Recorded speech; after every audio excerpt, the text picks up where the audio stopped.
our nuptial hour draws on apace. 4 happy days bring in another moon. But oh, methinks how slow this old moon wanes. She lingers my desires like to a stepdame or a dowager, long withering out a young man's revenue. 4 days will quickly steep themselves in night. 4 nights will quickly dream away the time. And then the moon, like to a silver bow new bent in heaven, shall behold the night of our solemnity. Go, Philostrate, stir up the Athenian youth to merriment. Awake the pert and nimble spirit of mirth. Turn melancholy forth the funeral, that pale companion is not for our pomp. Polita, I wooed thee with my sword, and won thy love doing thee misery. But I will wed thee in another key, with pomp, with triumph, and with reveling. Happy be Theseus, our renowned Jew. Thanks, good Aegeus. What's the news with thee? Full of vexation come I, and with complaint against my child, my daughter Hermia. Stand forth, Demetrius. Your Grace, this man hath my consent to marry her. Stand forth, Lysander. And this man has bewitched the bosom of my child. Thou Lysander, thou hast given her rhymes and interchanged with her love tokens. Thou hast, by the moonlight at her window, sung with feigning voices verses of feigning love. Thou hast corrupted the very impression of her fantasy, and with cunning thou hast turned her obedience, which is due to me, into a stubborn harshness. Be it so, my lord, that she will not, before your grace, consent to marry with Demetrius. I demand the ancient privilege of Athens. As she is mine, I can dispose of her, and that will either be to this gentleman in marriage, or to her death. Immediately, in that case. What say you, Hermia? Be advised, fair maid, to you your father should be as a god, one that composed your beauties, yea, and one to whom you are but as a form in wax, by him imprinted, and within his power to leave the figure or disfigure it. Demetrius is a worthy gentleman. So is Lysander. In himself he is, but in this kind, wanting your father's voice, the other must be held the worthier. I would my father looked but with my eyes. Rather, your eyes must with his judgment look. I do entreat your grace to pardon me. I know not by what power I am made bold, nor how it may concern my modesty in such a presence here to plead my thoughts. But I beseech your grace that I may know the worst that may befall me in this case, if I refuse to wed Demetrius. Either to die the death, or to abjure forever the society of men.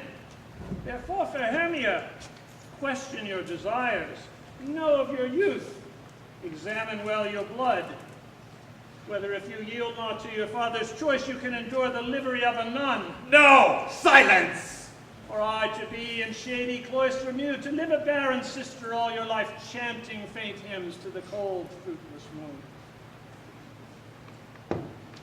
Thrice happy they that undergo such maiden pilgrimage. But earthlier happy is the rose distilled, than that which withering on the virgin thorn grows, lives, and dies in single blessedness. So will I grow, so live, so die, my lord, ere I will my virgin patent up unto his lordship, whose unwished yoke my soul consents not to give sovereignty. Take time to pause, and by the next new moon, the sealing day betwixt my love and me for everlasting bond and fellowship, upon that day, either prepare to die for disobedience to your father's will, or else to wed Demetrius. Relent, sweet Hermia, and Lysander, yield thy praised title to my certain right. You have her father's love, Demetrius. Let me have Hermia's. To you, marry him. Scornful Lysander. True, he hath my love, And all that is mine, my love shall render him.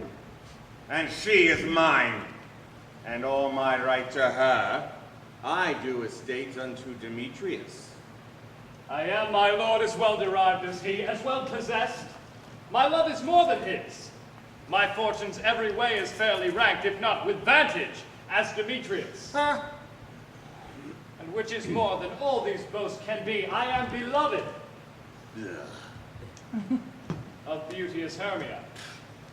Why should I not then prosecute my right? Demetrius, I'll avouch it, to his head, made love to Neda's daughter, Helena, and won her soul. And she, sweet lady, dotes, devoutly dotes in idolatry upon this spotted and inconstant man. Now, I must confess that I had heard so much, and with Demetrius thought to have spoke thereof. But being overfull of self-affairs, my mind did lose it. But Demetrius, come, and come, Aegeus. I have some private schooling for you both. For you, fair Hermia, look you arm yourself to fit your fancies to your father's will, or else the law of Athens yields you up to death, or to a vow of single life. Come, my Hippolyta. What cheer, my love?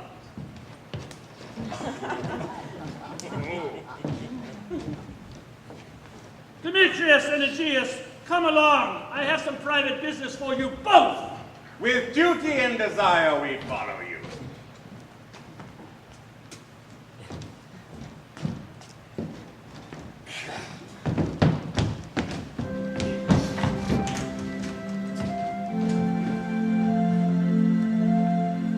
How now, my love? Why is your cheek so pale? How chance the roses there do fade so fast? Belike for want of rain, Oh, which I could well redeem them from the tempest of my eyes. ah me, for aught that I could ever read, could ever hear by tale or history, the course of true love never did run smooth. If then true lovers have ever been crossed, it stands as an edict in destiny. Then let us teach our child patience, because it is a customary cross. As due to love as thoughts and dreams and sighs, and wishes and tears, poor fancy's followers. A good persuasion. Oh. Therefore, hear me, Hermia. I have a widow aunt, a dowager, of great revenue, and she hath no child. Her house is remote from Athens, 7 leagues. She respects me as her only son. There, gentle Hermia, may I marry thee. To that place the sharp Athenian law cannot pursue us. Therefore, if thou lovest me, steal out thy father's house tomorrow night, and there in the wood, a league without the town, there will I wait for thee. My good Lysander, I swear to thee by Cupid's strongest bow, by all the vows that ever men have broke, in number more than ever women spoke.